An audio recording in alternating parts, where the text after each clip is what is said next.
Even before the votes were counted, the winner had already been known to all. And when they were, there was no surprise.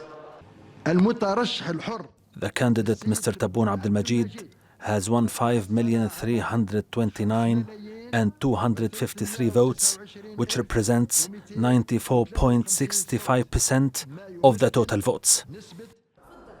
Incumbent Abdelmadjid Tebboune had received the mandate to continue as Algeria's president in an election where 48% of the voters cast their ballot. His two other rivals stood no chance, receiving less than 6% of the votes together.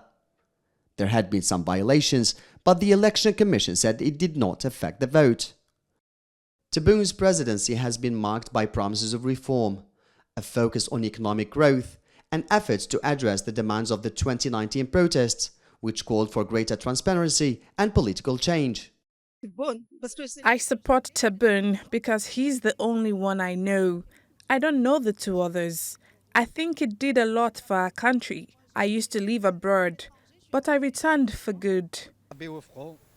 I hope that God grants him success and that he works for his heart. I hope that he thinks about young people because they all wish to leave the country.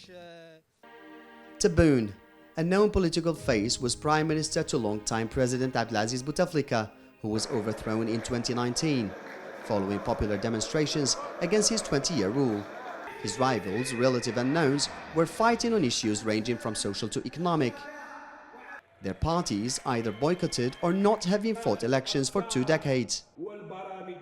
At 78 years old, the Algerian president faces another 5 years in office, during which he will confront the challenge of united public opinion around his leadership. In order to achieve this, he must address critical political, social and economic issues that are key to the country's development and stability.